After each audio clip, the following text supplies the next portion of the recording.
Hey guys, how's it going? Hope everything's going well. All right, I've gotten a few messages about, hey, you haven't done a video in quite some time. When are you going to do your next video? And I think this is a good time for me to do a video.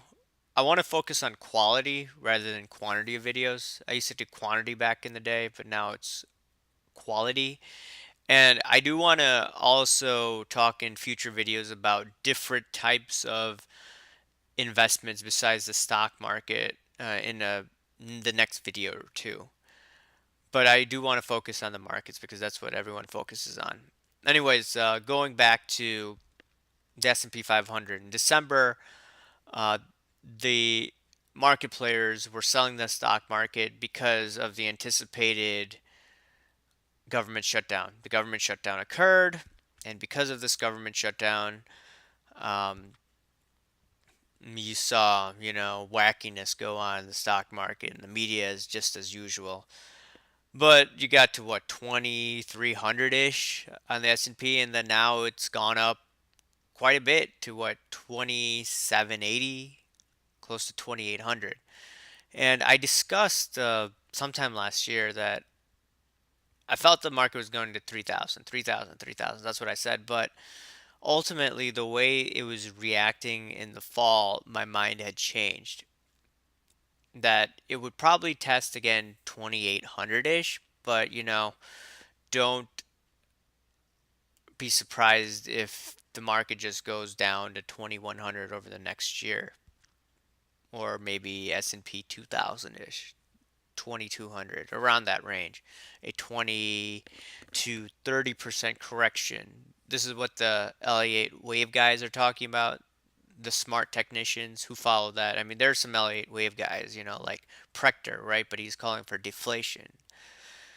But there's some other guys like Avi Gilbert. John referred me to him. He's a really smart guy. But this is his price targets.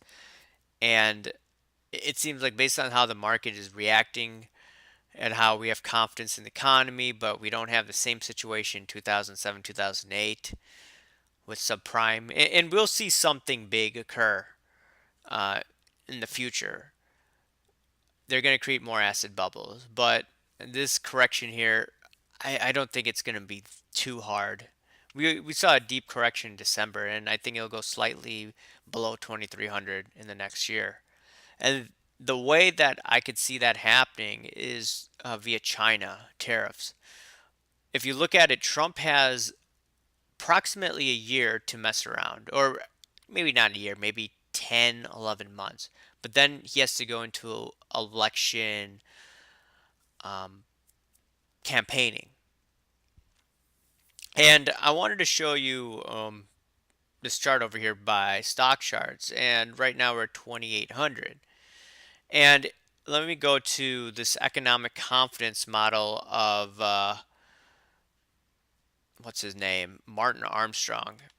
And in this confidence model, let me move this over here.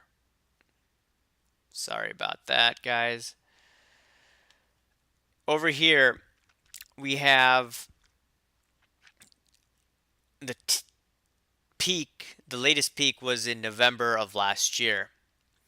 And if you want to look at it over here, the bottom part should be in December of or January of 2020. That's when the market should bottom. That's when the overall confidence in the economy should bottom out. And note that, everything isn't by exact date, but Martin Armstrong's timetable is more accurate than not.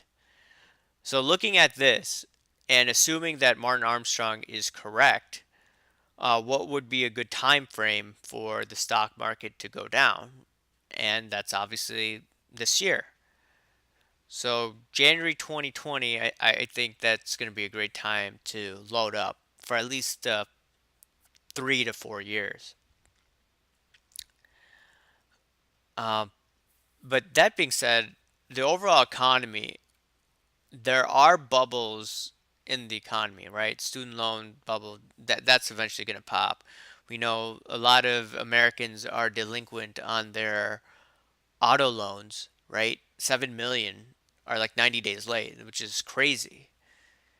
And just imagine when we're in the next recession or next slowdown.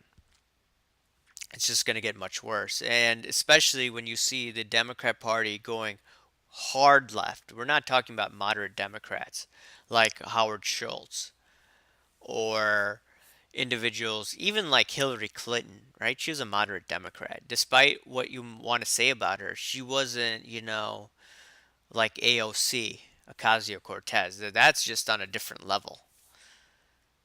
And Americans, in my opinion, are not ready for it. And that's why I feel, at least for the next decade, right? The baby boomers are going to reject democratic socialism. And if we do get a Democrat in within the next 10 years, corresponding with Martin Armstrong's economic confidence model, we're going to see moderate Dems and not the wackos. The wackos are going to come probably in the next 14, 15 years, partly due to a shift in pendulum, right? You got Trump. What's the opposite of Trump? Probably a Democrat socialist. And two, it has to deal with demographics. America's demographics are changing, just like America's demographics changed in the 1900s, right? You had this massive wave of European immigration from Eastern Europe, came from socialist countries. What did they vote for? They voted for FDR and his socialist policies.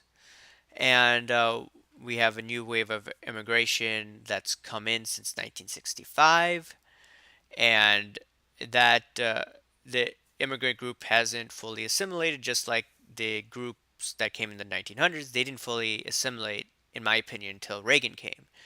So that's why, in my opinion, you're going to see a socialist wave come about.